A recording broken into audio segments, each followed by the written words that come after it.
I am so glad you convinced me that the family car should be the Defender 110. It is so beautiful inside, it's so comfortable, and it just feels indestructible. Yes, it really is. I've been waiting a long time for the new model to come out. The Defender 110, I'm telling you, it's my favorite car of all times. It's my third one. You know, I have stories of going off-road. The guy managed the group. He was like, what are you doing in this beautiful car? I'm like, I'm going off-road. He's like, are you sure? Because you can use one of ours. And then they look like Mad Max cars. I'm like, no, we're going to do this. And he was shocked. Wow. Well, it's great because the Defender has been reimagined for 21st century adventure, and its unparalleled off-road ability, as well as its robust interior, are invaluable whether you're headed towards uncharted territory or just a weekend of exploration. The Defender 110 tackles challenging surroundings with absolute confidence. The SUV conveys strength outside and in, featuring peerless technology like an intuitive driver display and an award-winning infotainment system. That's my favorite part, to keep you connected no matter where the journey takes you. Adventure is unique to everyone, and so is the Defender. Choose from the two-door Defender 90, the four-door Defender 110, or the larger Defender 130 with the ability to seat up to 8 passengers. You'll find uncompromising performance in all three. So pack up and go even further with the Defender 110. Learn more at LandRoverUSA.com/Defender.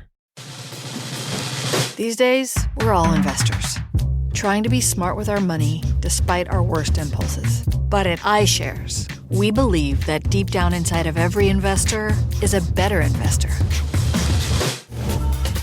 One that's just waiting to be let out. Explore iShares ETFs and insights and let your best investor out. Visit iShares.com for more information.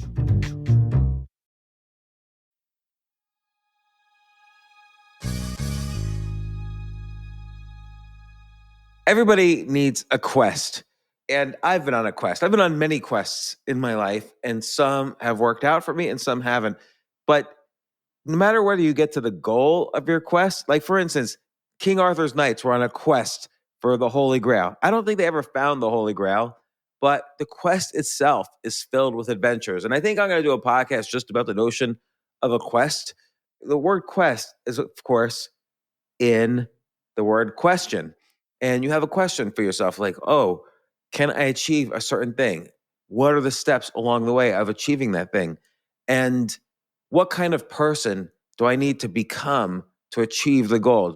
What are all the different ways I need to improve myself? What are the paths I need to take? So I've been on a quest. Many of you know what that quest is. And it has changed my life in so many ways so far. And I'm nowhere near the end of that quest. At least it doesn't seem that way. And that's sometimes frustrating. But part of going on such a journey is dealing with failure and frustration. But anyway, I went on someone else's podcast, The Chess Angle, and he did a very good job interviewing me. And we decided to present it on this podcast, some new things I'm figuring out all along the way on this journey, on this quest. And here it is. This isn't your average business podcast, and he's not your average host. This is the James Altucher Show.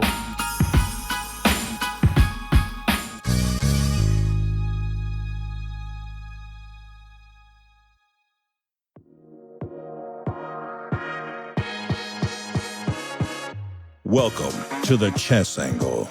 This is not your typical chess podcast. If you're an amateur or club-level player, the Chess Angle is for you.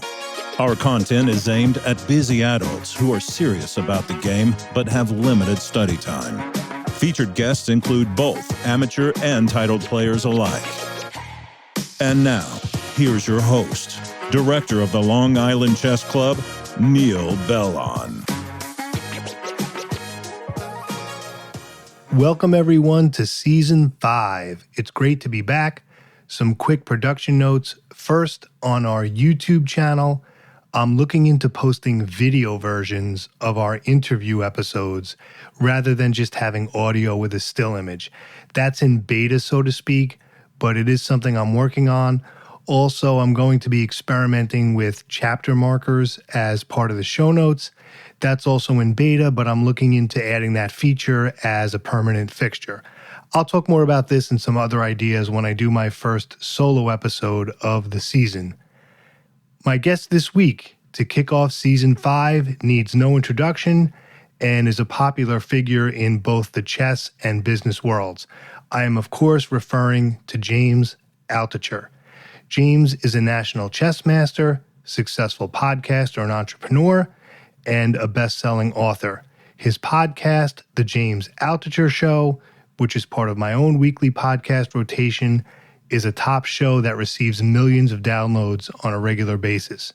He is the author of 18 books, including The Power of No and Choose Yourself, which were Wall Street Journal bestsellers.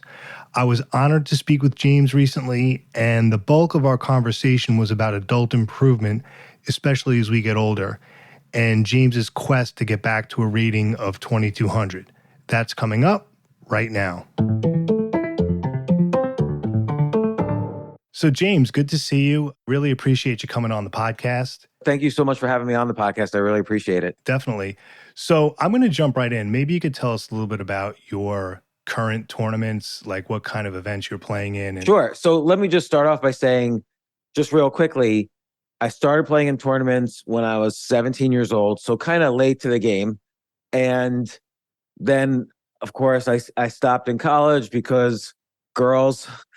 And then I picked it up again, kind of in between jobs later on. And when I finally hit the age of about, I guess, 28, I hit master level, like 2200 strength. And I played in a few tournaments after that. I got up to about 2249, I think was my peak. And then I remember 2 tournaments specifically gave me heartache. I was having a good run. This is back in 1997. I was having a really good run of not losing against people my level, like 2200 or so. And then I had 2 games in a row. One where I played this little kid. I don't know if he was like 10 years old, 11 years old. And he was beating me. And there was this other tiny little kid who couldn't see the board. He was about 6 or 7 years old. I don't know. He couldn't see the board. So he kept jumping up to see the board. And then after the game was over, which I had lost, this other little kid who was like 6 or 7 years old was like showing us all these moves that we both should have done. And that was Hikaru. And I figured, oh my gosh, these kids are getting better than ever. What's going on here? And then in the next tournament I played in was a local tournament at the Manhattan Chess Club. And I lost the game, and the girl who won the game told me, maybe on move 9 you shouldn't have moved bishop b4. And this was the 13-year-old Irina Crush. And so I figured, you know what? I'm done. I'm retired. I had fallen from 2249 to a little above 2200, and I decided, you know what? Being above 2200 is kind of important for my career, just because of the culture. This, I was 27 years old, 28 years old. It was early on in my career, and it was 25 years ago, or a little longer, 26 years ago now. And it does have some cultural significance being a master. I didn't realize you take the master title with you once you get it. No matter what your rating is, you're still like a national master. So I didn't want to lose that title. So I stopped playing. And it's only in the past year and a half, almost coming on 2 years now, that I decided, hey, I'm going to make a quest of this, which is, everybody says I can't, but can someone in their 50s now get back to where they were before? And so many people kept telling me, no, it's impossible. Your brain's older. These kids are geniuses. They're computers now, and their study techniques are different, blah, blah, blah. And of course, when someone tells you you can't, you feel like, oh, I really should. And chess is always something I loved. And I figured, you know what, why not pursue my childhood love now as an adult, as a seasoned adult? And I'll tell you, Neal, it is difficult. I've done a lot of difficult things in my life, for better or for worse. This is like difficult. It is really hard. I don't know if I could do it, but I'm still trying. Yeah, and the players just seem so much stronger even defensively as well. Like, do you find that? Because everything is like, these young kids with tactics, but I'm finding even on the other end of the board, even defensively and positionally, they're a lot stronger. Because traditionally, the kids, it was always like tactics, tactics, tactics, attack. But it seems like they can also play solid and defend as well. Do you find that? Do they play solidly? I mean, I've done so much research on all of this. Like, what actually does change in the brain between the ages of 27 and 55, which is what I am now. I've explored issues of memory, calculation, even my strategic sense and how the brain works with strategy versus calculation. But to answer your question, I think the kids are better defenders now than they were then. First off, there weren't that many kids in tournaments then. Now you go to a tournament, it's 70% kids. Back then it was maybe 80% adults, 20% kids. But leaving that aside, I think the younger kids are they're better tactically. They have better memories. They're better at the openings. So sometimes I get crushed in the openings, which is never used to happen to me before. Openings is studied in a much different way now than it was in the 90s. And there's other aspects too. I don't think they're that great at strategic play, and I don't think they're that great at end games. I mean, of course, there's exceptions. I'm making a huge generalization, but I think there are some aspects of the game where I've improved in ways that I don't see the kids really developing skills because they don't have to, because their calculation is so great and their opening knowledge is so great. And I do think they have a better basic positional sense than when I was starting out. Maybe not. Well, let's say the 2200s are the equivalent of 2400 tactically and 2000 positionally from when I was playing. And the tactics count for more, for better or for worse. Now, what does your study regimen look like? In other words, you're trying to get back to 2200 now. What does that look like for you as far as studying? Are you just mostly playing? Are you studying and doing both? Are you studying anything specific? I'm studying and playing. I think you need to study and play. If, let's say you're trying to get better at, I don't know, archery, you can't just read a bunch of books about archery and suddenly hit the target the first time you go to an archery range. You have to play. You have to analyze your games. You have to study the classics.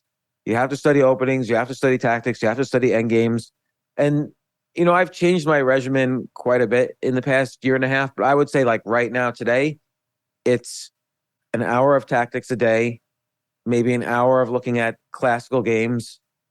And then I'll play 6 5+3 blitz games. So 5+3 is 5 minutes plus 3-second increment after each move. I'll analyze those, which I'll then later go over with a coach. So I work with Avitek Gregorian. You can find him at chessmood.com. I've worked with many coaches over the years. All of them have been great. I've never worked with a bad coach. And just lately I've been working with Avitek and it's going very well. And that's about it. A combination of classic study, positional study, tactics, end games. And now I don't study as much openings, but about 6 months ago, I was studying like 80% openings just because I was switching my repertoire. Right. And what does that look like now? Like, do you have a set opening repertoire? Like, I'm just going to stick with these, or are you mixing that up a little bit? So when I hit 2200 back in 1997, I only played D4 and I had a very specific repertoire. I had one line for, the Nimzo, for the King's Indian, for the Benoni. And then I used to play the King's Indian against pawn to queen 4 and the modern defense against pawn to king 4. And that was it. And I only studied those from the ages of 17 to whenever it is I stopped, 27 or 28 years old. But then when I restarted, I decided I'm going to switch everything because right away I saw that the openings were completely different than when I was like King's Indian. I had one plan, which is get into a lock center, then do F5, F4, G5, G4, sack on H3 with my bishop and checkmate. That was my only plan. And, with D4, let's say I played a Queen's Gambit. My only plan was like to do knight G2. I think this is now called the Botvinnik plan, but knight G2, knight G3, F3, E4, maybe E5, F4, F5, check, sack something and checkmate. These were like my only plans. And now I'm playing pawn to king 4, and I switched also my responses to black, and it's a completely different game. It is like comparing apples and oranges. It's like I went from playing checkers to playing chess. Or maybe that's not a fair comparison because D4 is not It's like switching from checkers to backgammon. It's like I'm playing a completely different game because the positions are much wilder. They're much more open. There's different sorts of plans. So I've had to expand not only my repertoire of openings, but my repertoire of plans that I understood. There was very few plans I had to understand when I was younger playing D4. And also that's just the nature of how openings are studied now too, that everybody studies every line. So I remember when I first started playing again after this 25-year break, I was still playing the King's Indian. And then Gawain Jones would come out with a new course on a Friday on Chessable about the King's Indian. And on Saturday, let's say it's the National Open in Las Vegas, suddenly everybody's playing the newest lines that came out the day before. So these younger people, I'll say, instead of kids, they have phenomenal memories. They absorb all the lines they need to know. And I feel like I used to be able to do that when I was younger, but I didn't even need to do it that much. People didn't really study the openings as detailed as they do now. Like when I was younger, I had a book by Geller called The King's Indian Defense. That was my studying of the King's Indian. Now there's Chessable courses, there's the computer lines, there's 6,000 games played a day in your obscure 20-move sideline variation that you thought you were the only one who knew it. But not only does everyone know it, everyone's also studied your games playing it. So like studying the openings is a different beast, which has its pros and cons, which we can get into. And so I figure, where am I going to get my edge? Because again, it used to be if you had a good position, yes, sometimes people could defend, but most of the time people just rolled over and died. And I don't want to say that's all the time, but on my way up from like 1800 to 2000 to 2200, that's what my experience. Like I won the under 2000 in the World Open. I won the under 2200 in the World Open. I had a pretty smooth ride up.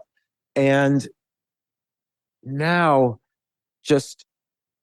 it's just difficult. Like you could play a 1500 rated kid who will have spurts of playing like a 2200 because they'll either know the opening really well, or you get into some tactical situation they've studied a million times on Puzzle Rush. Where I figured I could have my edge is doing something I've never done before, which is studying end games and positional stuff. Just as an example, when I was younger, even in my 20s, I never studied any positional stuff at all. I didn't know what a space advantage meant.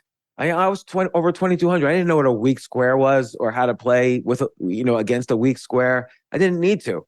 Maybe that's why I stopped at 2250. I don't know. But now this is like a huge area of study for me, is studying these more positional aspects, studying classical games, which I never really did before, and really trying to expand my, let's call it chess wisdom.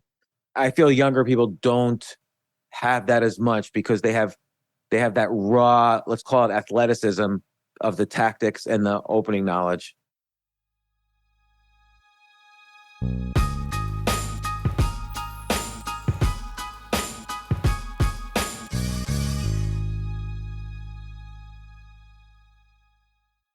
Oh my gosh, I love these clothes. Mizzen and Main. That's Mizzen and Main. It really is the most comfortable work clothes. Travel clothes. I had to travel this whole week. I'm traveling for a week and a half, and I just took Mizzen and Main clothes with me. Close out 2023 in style with comfortable, breathable, packable, and machine washable pieces from Mizzen and Main. As you wrap up your year-end goals, enjoy a Mizzen and Main dress shirt that you can wear confidently. I like that they've very, very just nice, solid colors. I don't really like to get all fancy in patterns and everything, although they do have some pattern shirts, but very comfortable clothes, stretchable pants. It's just super comfortable, but they look professional, and you can wear them casually or professionally.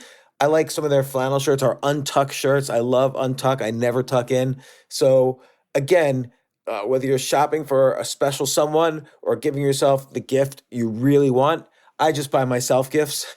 Mizzen and Main is the perfect gift for any guy who works, travels, and cares about looking and feeling great. As you could tell by my many photos across the internet, I care about looking fantastic. I'm practically a model. And let's be honest, every guy loves to look great. So again, shop now at mizzenandmain.com and save 20% when you spend $130 or more using promo code James. That's promo code James at Mizzen and Maine, Mizzen and Maine.com.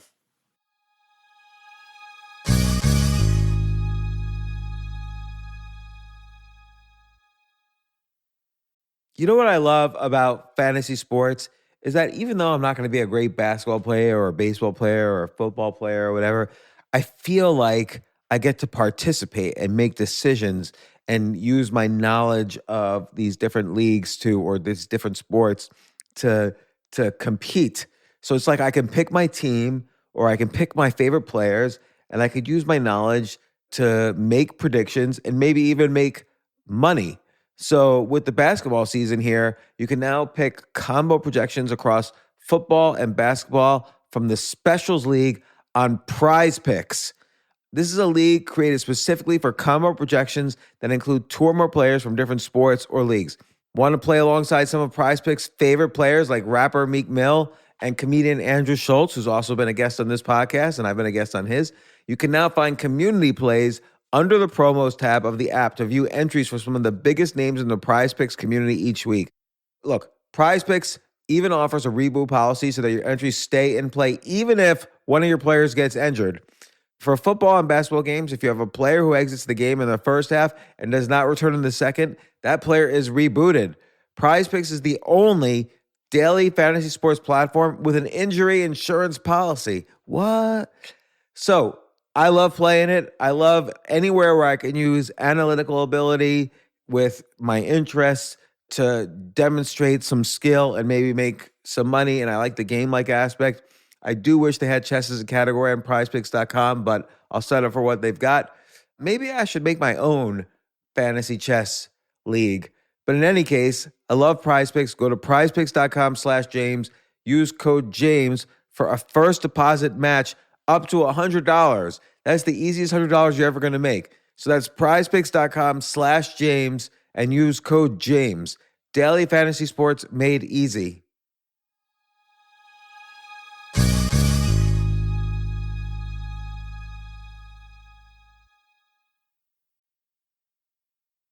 Yeah, I want to explore two areas. I want to talk about your studying with your coaches, your current coach, and I know you had studied with Jesse Cry. And then I want to get into some ideas about chess improvement, like over the age of 50, right? Because you said you're 55, is that right? Yeah. All right, I'm 51, so we're old. We're quote unquote old. But I want to mention I am the Georgia over 50 champion right now. And when I was a kid, I was the New Jersey junior champion. So I'm proud that I've bookended. I wish I had played in the middle 25 years, but unfortunately, it is what it is. So I feel like among my cohort, people over 50, I'm doing well. But when I'm in an intense tournament situation like the Chicago Open, National Open, World Open, it's really hard. It's a different experience for me than when I was younger. right now, let me hold on a second. Let me sort of interject with this before we get into the other things. When you play in these major tournaments with classical time controls, do you play in every game or do you take buys? Because there's some thought that, once you get to a certain age, because of the endurance, that you should take some strategic buys to give yourself a rest. Do you do that or do you play every game? I play every game because if I'm going to travel someplace, spend money on a hotel and all that kind of stuff, I'm playing every game. You know why? Because I'm not there to win that tournament, although that would be nice. I'm not there to win every game, although that would be nice.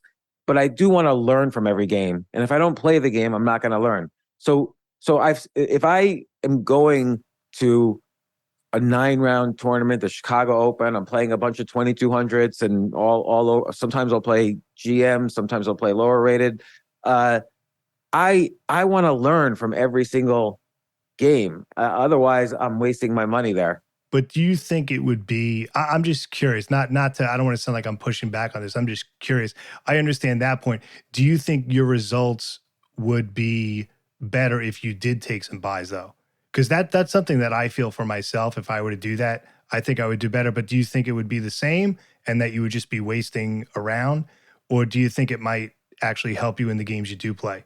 It's a really good question. I don't know. I mean, I do know this is that my stamina does seem to wear out. Like when you're playing, for some reason, my games tend to be like I'm usually like the last one in the playing hall, even if there's like 500 people there. So if you're playing, if it's 11 p.m. at night and you're on the 10th hour of play that day, my stamina is not going to be as strong as my opponent's. But I'm also trying to learn how to have more stamina or how to play well even when my stamina is down. So those are all learning points as well that hopefully I can increase my stamina by putting myself in those difficult. You only learn when you put yourself in a difficult situation. So yes, those are difficult situations, but I'm trying to learn. And this is different also about my chess learning now. It used to be, did I learn the openings? Did I study tactics? Now it's, did I get good sleep? Is my diet good so I have the stamina? Did I eat properly right before the game, or 2 hours before the game, so I'm not digesting while playing? Did I exercise enough to increase stamina? So all these things now are on my mind, where I could have cared less when I was younger. I didn't even think about all these things. I didn't even think about, from end games to diet to sleep. I now have to think about. Like, Neal, let me ask you this: have you ever played in so I play in some locally? I'll play in rapid, like 30-minute tournaments, and I'll run out of time without even looking at the clock. Like, I'll remember, I looked at the clock when I had 6 minutes left. I'm fine. Then the next thing I know, my opponent flags me. It's like an old man move. Well, those game 30s, yeah, because those game 30s are dual rated, but I tried those many years ago and I got crushed. Those ratings, I don't know. I'm not a fan of those dual rated. I think that's one of the best ways for people to actually lower their rating. I mean, do you play a lot of those? What do they call those? Action? I do play a lot of those. And so, it's one thing losing on time in a 30-minute, which is, like you say, is both classical and rapid rated. But it's another thing where the last 6 minutes of play, I was just so focused on what move I was making, I didn't even look at the clock. So that's a skill, is time management. I never had to think about before because I was always just moving fast like any other young person. And now I'm losing on time if I don't regularly look at the clock. Like, I have to look at the clock and I have to calculate, this game's going to probably go another 15 moves. I've got 3 minutes. So I need to basically spend no more than 10 to 15 seconds on average per move. I have to actually think about these things, and I never had to think about that before. I mean, do you like those game 30s? Like, when you join it, you're like, yeah, cool, game 30, or do you just do it? Or because some people actually prefer that. They like that. Some people, like myself, I'm just curious, do you enjoy those game 30s? I do, but here's my general thinking. And the one thing I might regret is that I didn't stick to playing online a little bit more, and I went straight into over-the-board tournaments in this sort of comeback journey. But it's all correlated, right? You're not going to be 1,600 at 30-minute and 2,000 at classical. You're going to be 1,600 in both, or you're going to be 2,000 in both. Your lead chess, your chess.com, your over-the-board classical, your over-the-board rapid, they're all going to be roughly the same, within 100 points of each other. So if you get better at any one of those, maybe Bullet is the one exception. If you get better at Blitz, you're going to get better at classical and vice versa. I mean, when I was hitting 2250 in 1997, it meant my performance ratings were over 2,300, and I was beating 2,300s at Blitz all of a sudden. So I enjoy it all, except Bullet. Sometimes I get carpal tunnel syndrome if I play that. So I try not to play that. And I think there's value in all, from Blitz on up. And by Blitz, I mean 5+3. From Blitz on up, I think there's value. There's learning, there's educational value in everything. And classical, you're thinking of so many ideas and so many plans. It's so great to study those deeply. Whereas Blitz, I'll just study, the opening and what plan did I come up with and what might have been a better plan. And I'll go over them with every Blitz game I play. I go over with my coach, and of course, every over the board game. Okay. So speaking of your coach, I want to go back to the original topics I mentioned. You had studied, correct me if I'm wrong, you studied with GM Jesse Cry for a while, correct? And can you tell us a little bit about that? So when I was like 18 or 19, I played in the U.S. Junior Open, and the young Jesse Cry was also playing, and he was about 2,300. I beat him in round one or round two. I still remember the game. I had sacked my queen. And I remember thinking, this guy is a really nice, polite, good person. here I had this great attack, sacked the queen, won. First thing he does is he like hit, talks to the people playing all around us, like, oh my gosh, did you see what this guy just did? Like, he was bragging about my move to other players. I thought that was a really good sportsmanship way to play. And we had been Facebook friends, all along. Obviously Facebook wasn't made then, but in the past 15 years, we've been Facebook friends. So at one point I saw him, online with Twitch. We played a little bit, and then I asked him to give me lessons. He was very good. He has a very classical approach. It's very much focused on positional play, and he really likes to go over the class. We could spend weeks going over one classical game that I play, which is good. Like, that's a certain kind of studying, and we go really deep into studying a classical game. But I really needed to get up to speed in, make sure my openings didn't have major holes, and make sure I understood enough of the plans in a new opening. So I needed kind of like quantity almost. Of course, quality, but I really needed quantity. And with Avatik Gregorian, I play, let's say, 6 blitz games a day. So about whatever it is, 40 blitz games a week. And then once every week or so, I'll have a bunch of over the board games. And we go over, we meet once a week. And sometimes it'll be a 6-hour lesson, but we go over every blitz game. And it's just bam, bam, bam. Like in this opening, there's this plan, this plan, this plan, and this plan. And we'll go over all of them, just like quantity. And then I'll forget them the next week. We'll go over it again. And then I'll write them down, like which ones am I remembering, which ones am I forgetting. He'll give me homework, so I'll get like a next day. If I was really bad on winning one position, so he'll give me a bunch of positions, white to move and win a one position. Or if I'm having problems defending lost positions, he'll give me exercises on that. Or if I'm having problems understanding why a bishop pair is better than a bishop and a knight, he'll give me problems on that. So I should mention that a lot, some of my study each day involves this homework, and also he'll send me back the games we analyze, and I'll write down the things that I'm having trouble remembering. I should also mention I took memory lessons from the world memory champion. Like Chessable helped set that up for me, and that was very interesting. I've spoken to, I don't want to say I've had lessons from lots of coaches, but I've spoken to a lot of people about improvement at this age. Now tell me a little bit about that. Memory lessons, like give me a little snapshot of what that looks like. So if I was trying, if I was trying to remember a super tactical line of, let's call it, the Alekhine defense, I was having trouble remembering. And, then I would remember a line, and then somebody would prepare for me and know 5 computer lines deeper, computer moves deeper, and just because they had better memories. So with this guy, and this was about a year ago, we'd work on how to kind of store memory, the opening variations in what's called a memory palace, which is a technique used by memory champions. But it was good. I did memorize those variations, but what's been much better for me is really bulk understanding all the plans in a certain type of position. Like I said before, in the King's Indian, I had one plan. Well, now if I were to play the King's Indian, I'd also understand, okay, there's also opportunities to get play on the C file. There's opportunities when they exchange EF, GF, so you can't do your normal kingside pawn storm. So I understand more plans. Every opening has dozens of plans and nuances associated with it that I really wasn't aware of before. Now let's get into chess improvement as, a quote unquote older adult, say over the age of 40, or in our case, over the age of 50. Do you feel, you touched on this a little bit, but let's kind of take a deeper dive. Do adults, quote unquote, like age out of improvement? Do you think it gets to a point where you can only improve so much? And then as part of that question, you do have people who claim to spend hours and hours studying, and they're buying all the books, and yet, they've been rated 1400 for like 15 years straight. Like, what are your thoughts on that? It's almost really 2 questions, and I'll start with the first one, which is, do older people plateau?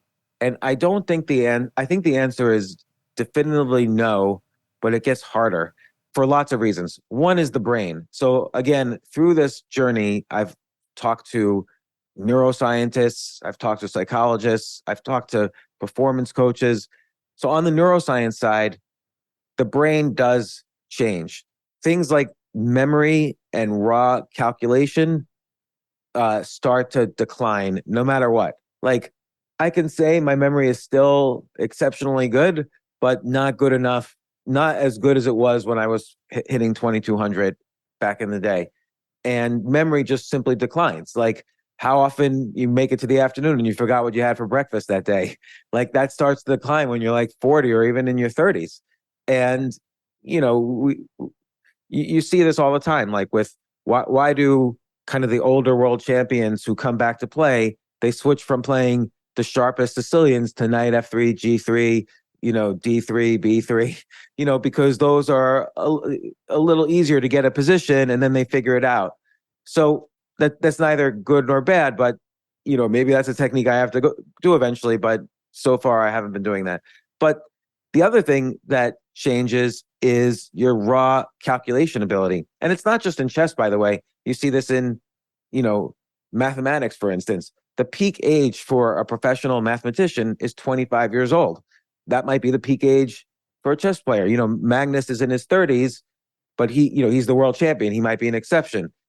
Typically the most of the people in the top 10 or top 20 are people in their 20s. When I turned 40, I remember I was like, oh, I'm an old man now. And I looked at the top 20 chess players, and the only one over 40 at that time, I think, was Anand. So everybody else was under 40. And Anand, to his credit, is still like a top 10 or top 20 player. He's amazing. But what improves with age, people don't realize, and maybe this is kind of more new discoveries, the brain does improve as it gets older. There's something called neuroplasticity, which is the brain's ability to learn new things. You still have neuroplasticity. It's just in different parts of the brain. And so what does improve, and this is going to sound weird, and it only improves if you work at it, is wisdom. So for instance, I'll give an example. The peak age for historians, now remember, the peak age for mathematicians, 25. The peak age for historian is 69. And the peak age for writers in their 60s. And the reason is that your ability to recognize patterns in many disparate areas and then combine them to form cohesive theories becomes better. So you might say to yourself, oh, the air conditioner was invented in 1900. I don't know if it was, but let's just say the air conditioner was invented in 1900. Southern urbanization started to happen in the early 1900s, like skyscrapers started to be built. Well, then you can make the connection. Air conditioning, which cools down the highest floors, enabled urbanization to happen in the South, which increased the economic development of the United States and led to a booming, innovative United States for the next century, with innovations happening both North and South. So historians make those connections and connect those dots and then write good books about it and refer to other books and refer to other things. And in chess, the same thing could happen. I saw this position on the black side of a Portuguese Scandinavian, but now it looks like I can do it in a Roy Lopez over here. So you make connections between plans and positions you saw in one game. Oh, I remember when Ulf Anderson played this versus Bobby Fischer, or Bobby Fischer played this versus Spassky. And you form more of these kind of wisdom connections. Now, the question remains, though, which is why, by the way, I study a lot more of the classical games than I've ever studied before, and I study a lot more end games than I ever did before, because that's all pattern recognition. End games and these classical games, there are tactics, of course. You need tactics to win, but you need that pattern recognition. Oh, this is the time when I go king h1, rook g1, g4, g5, and attack that way, as opposed to f3, e4. Your pattern recognition for good positions versus bad positions is better, and so you don't need maybe as many tactics. The question is what you lose greater than what you gain, or vice versa? And the theory is that what you lose is worse than what you gain. Losing memory and losing calculation is worse than what you gain. But again, you see among like older players, like older grandmasters and so on. Well, let's use an example with computers. The Stockfish style computer, and there's the AlphaZero style computer. Stockfish looks at like let's say 20 million moves in a second or 500 million moves in a second. AlphaZero actually looks at relatively few moves, but its evaluation function per move is much greater. And so it doesn't need to look as many moves. And it's the same thing when your pattern recognition and your quote unquote wisdom is good when you're older. The idea, hopefully, is that you don't have to have as many tactics. Although I do spend an hour a day on tactics. So I think that's what, when you're older, you kind of have to really learn new things. It's like I'm learning chess for the first time and learning things I never knew before. Like what to do with the space advantage. Never knew. What to do when you have bishop and bishop versus bishop and knight. Never used to know. Didn't need to know. Didn't care.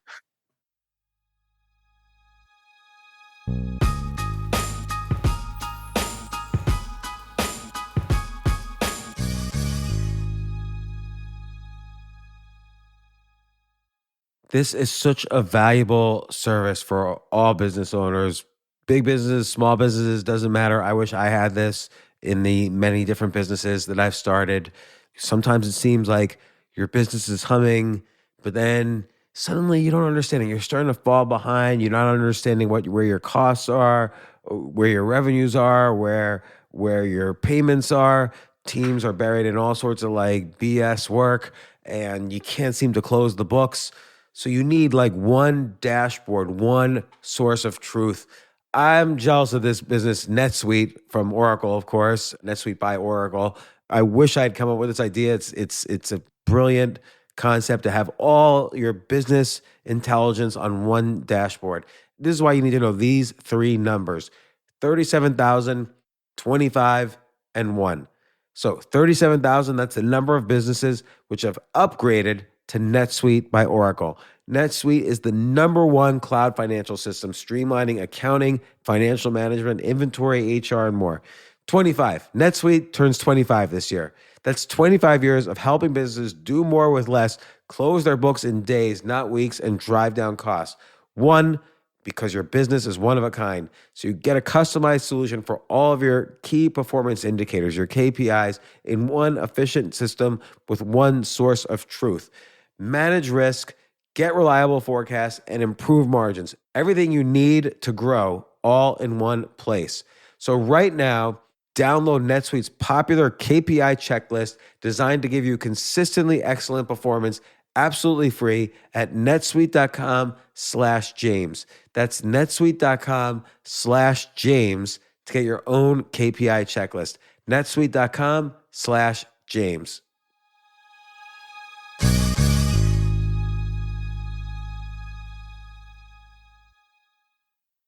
The future of learning is definitely online. Like, it's such BS that you have to spend $200,000 or take $200,000 in loans and go to some fancy school when it's useless. It doesn't guarantee you a job.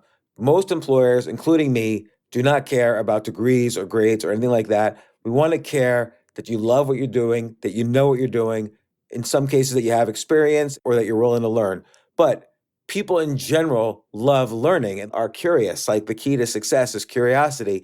And I think masterclass.com is the perfect model for online learning. I'm really happy they're sponsoring this episode.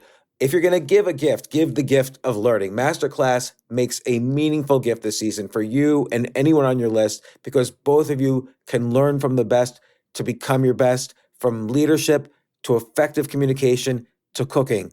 Let me tell you some of the classes I've taken. I've taken comedy from Steve Martin. I mean, can you believe I can take a class from Steve Martin on comedy, or Judd Apatow, my favorite comedy director? I could take an actual class from him on writing. Wolfgang Puck on cooking. Dan Brown on writing, or Judy Bloom, who's been on this podcast, on writing. By the way, Wolfgang Puck also has been on this podcast. It's such a pleasure. I try to take classes all the time from masterclass.com. And whether you're watching Masterclass on TV or listening in audio mode in the app or on their site, the quality speaks for itself. It's like these Masterclass instructors are your own personal mentors that are going to help you reach the next level. How much would it cost to take one-on-one classes on comedy from Steve Martin or on chess from Gary Kasparov? You just wouldn't be able to do it. But it would cost hundreds of thousands of dollars. With a Masterclass annual membership, it's $10 a month. Memberships start at $120 a year for unlimited access to one-on-one classes with all 180 plus masterclass instructors. So it's not just $120 for one instructor. You get all 180 plus masterclass instructors. Boost your confidence and find practical takeaways you can apply to your life and at work. And if you own a business or are a team leader, use Masterclass to empower and create future-ready employees and leaders. That's the real education in today's world. So this holiday season, you can give one annual membership and get one free at masterclass.com/JAS. JAS, of course, stands for the James Altucher Show. So right now you can get 2 memberships for the price of one at masterclass.com/JAS. Masterclass.com/JAS. Offer terms apply.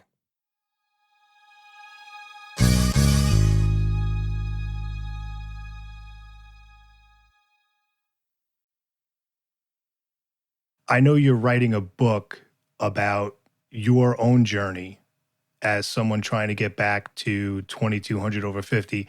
A lot of it is improvement over the age of 50. So can you tell us a little bit about, the book and, maybe give us a little sneak preview, what kind of things, we'll see with that? This has not just been a journey of improvement. It's really been an exciting quest for me back into this game and this subculture that I loved so much when I was, 25, 26, 30 years younger. And so yes, initially I thought I was going to be just about, here's what I did. Like I had written this book called Skip the Line, which talks about how to learn things very quickly. And a lot of the neuroscience stuff and the psychological stuff and other things are included in that book, Skip the Line. And now I'm specifically applying it to chess. And I thought it'd be fairly straightforward. But, also I will add that this has been such an exciting adventure, because I had a whole career for those 25 years. I wrote lots of books. I was, like a hedge fund manager. I was on CNBC quite a bit. I've written books about going broke and failing and coming back from that. So I built an audience from that. I've written books about entrepreneurship. So I have an audience of people from different, I did stand-up comedy and toured the country for 6 years.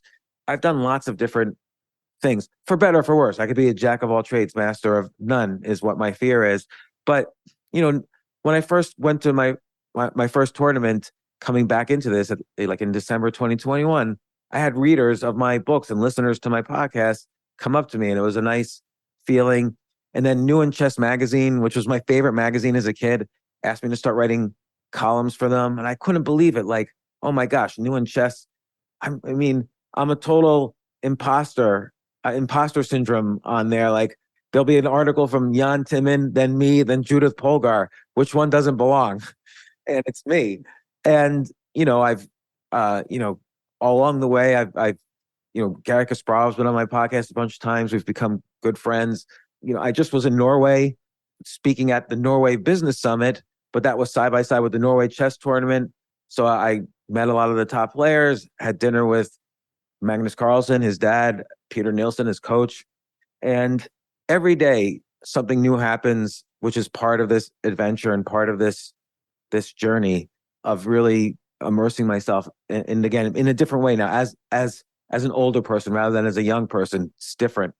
And that's been exciting.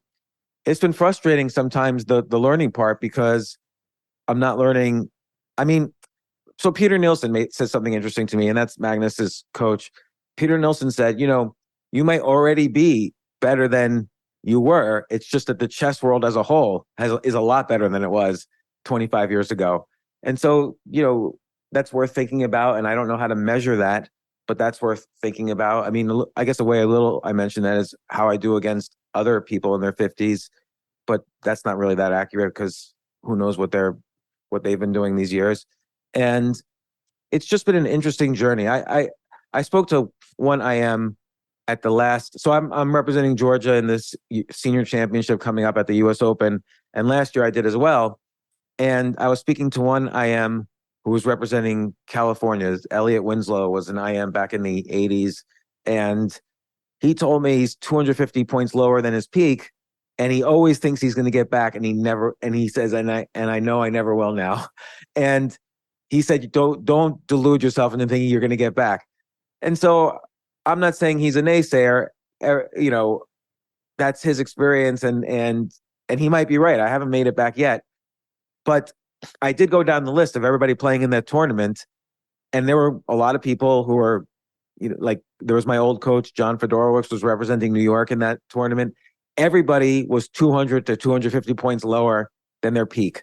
100% of the people. I was going to add, we were talking a little bit about that in the pre-interview. Yeah, 200, that seems to be the magic number. Whenever people take a hit, that's like the magic number. Yeah, and I'm 200 points lower than my peak. Yeah, same here. I know I have more, but this could be self-delusion, but I feel like I have more knowledge, but it's really hard. It's just, it's really hard playing in tournaments because of, issues we spoke about earlier. It's the kids now, they're just super good tactically. Their memories are great on openings. Every kid's got a coach, because of Zoom, and you call up somebody in, a GM in whatever country, you could pay $10 an hour, I don't know, for lessons. And I know people who have former top 10 players giving them lessons for hardly anything. And it's a really different competitive environment. Hikaru does this one video a few months ago, I saw it, where he described how he would study openings in the year 2000 compared to how he studies openings now. And it reminded me, the way I studied openings, you didn't really have to know everything. You just had to know kind of the basic ideas, and you go out there and you play it. Now you have to have huge files on every possible move. And that's, the kids do it, or I should say young people do it. It's just very hard to do.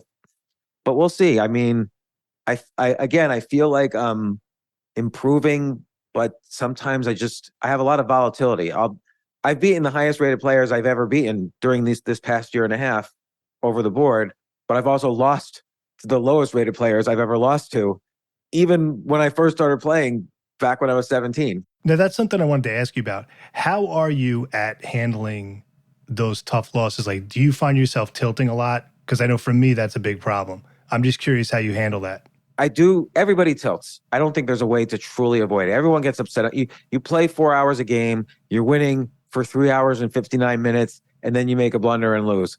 That is not going to be something you celebrate. It's going to feel painful, and you should feel pain from it. You should feel, a little bit of loss of respect for yourself. You lost the game, you should have won.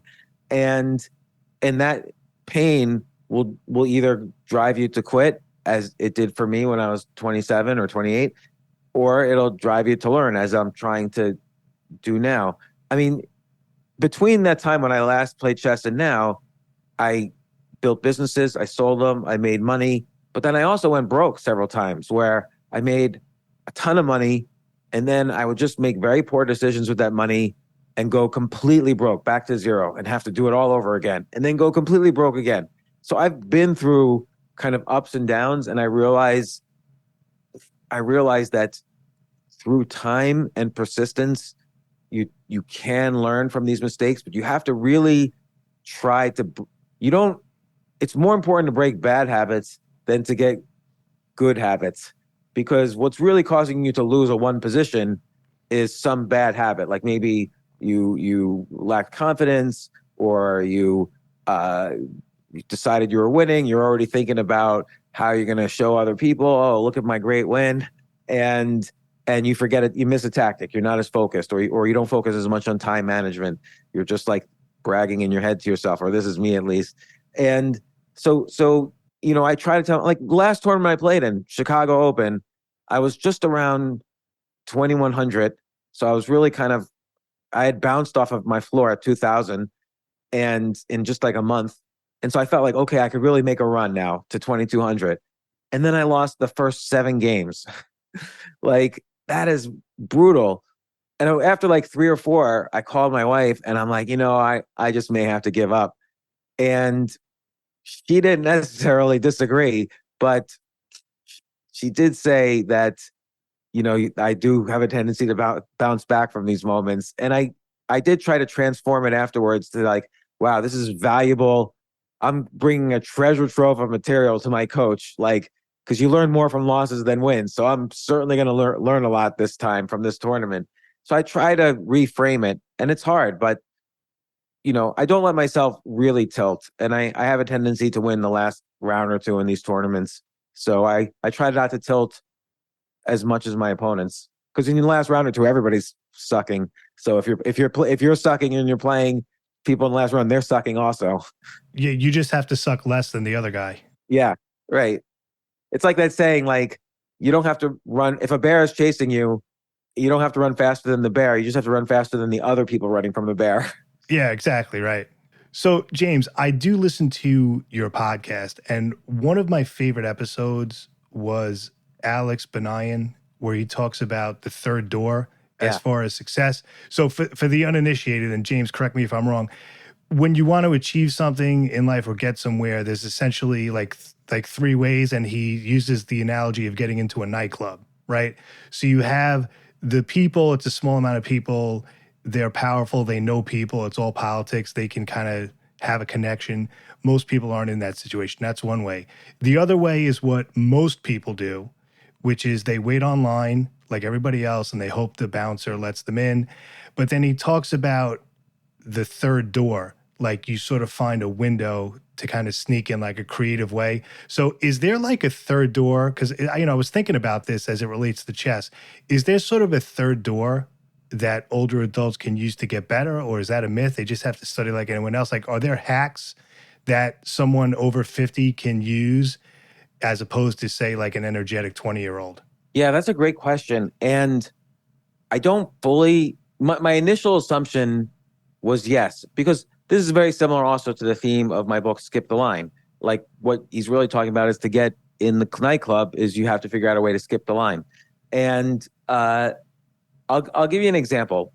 One of my daughters was having trouble getting into college one year. She basically applied to 20 different colleges, got into 0 of them. It's very competitive. And so I said to her, look, and she was very upset. And I said to her, look, why don't you take a year off and let's figure out an unusual, like, no, don't do charity. Don't have an A+ grade. Like that stuff doesn't matter. Everybody who applies to college has a 1600 SAT score now, whatever. Let's do something unusual. So I gave her a bunch of options, including chess, actually, because there's very few, compared to men, there's very few women who are moving up the ranks in chess. I'm not saying women are not good at chess. I'm saying more women should play chess. There's fewer women doing it. So I gave chess as one of the options. She chose race car driving. So I sent her to a race car driving school. She got a race car driving license. She participated in some professional races. And lo and behold, next year she applies to college. She got into every college. Like, doesn't matter how high the tier. She is going to Duke University right now. And I don't even approve of kids going to college, but that's a whole other story. But it was a skip the line technique. Like, who else was a female race car driver applying to college? She stood out. By the way, one of the reasons I stopped playing chess before I went below 2,200 is I got jobs because of chess. I raised money for businesses because of chess. I raised money for hedge funds because of chess. I got introduced, corporations hired me to be a speaker because I was a chess master. Like, chess has important cultural significance. So being strong at chess is a good skip the line technique in the Alex Benayan, style. And so, okay, but now just for getting better at chess, there's a couple of, let's say, third doors, but I don't think any of them work consistently. So, for instance, if you learn a lot of gambits, you're gonna win some games, particularly in blitz, just on those gambits. Like, that'll add 50 to 100 rating points to you if you are good at memorizing all the obscure lines in, like, the Stafford Gambit, for instance. And doesn't matter how many times grandmasters prove the Stafford Gambit is no good. If you're 1800 or 1900, 2000, you're going to win a lot of games with the Stafford Gambit. You know what the most successful move is in bullet after E4, G6, D4, Bishop G7? The most successful opening move is Bishop H6.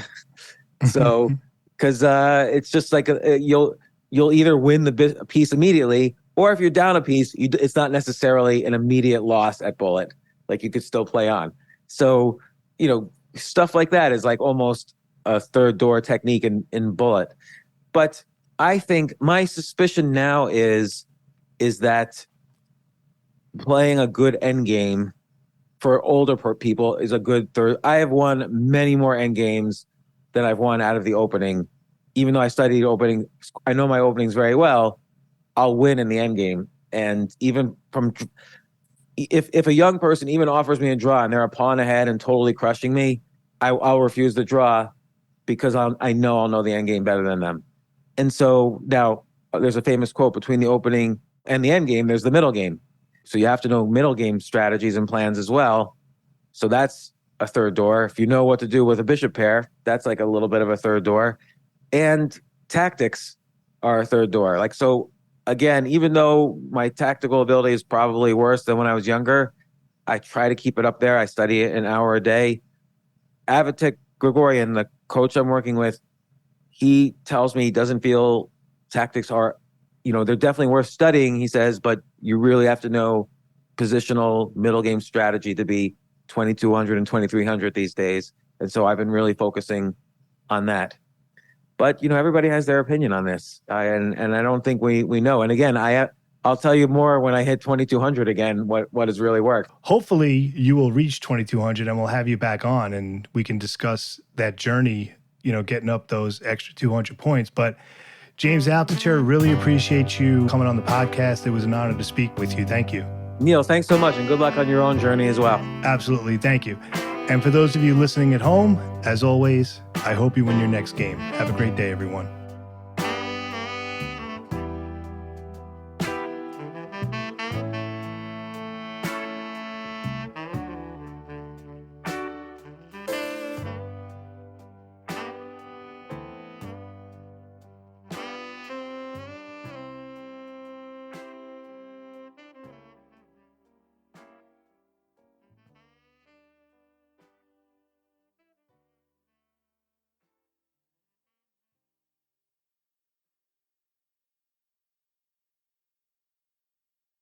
If you've ever dared to write your own story, listen to this one. Listen to how a girl named Emily pursued a career in STEM when it stood for sorry that everyone's male. Listen to how she believed more, achieved more, because she was willing to hacer more. If I tell you that you can do what Emily did, listen, but know that you can do even more. Go further by becoming a McDonald's Hacer National Scholarship winner just like Emily. Apply at mcdonalds.com/hacer. Azzaro Wanted is your daily dose of confidence. The Eau de Parfum is an energizing blend of juniper berries, fresh sage heart, and sensual vetiver. Looking for something more intense? The Eau de Parfum Intense blends vibrant cardamom, addictive toffee accord, and masculine amberwood for a spicier cocktail. Azzaro Wanted is for the seductive, adventurous man who lives to play the game of life. Azzaro. Stop talking. Start playing.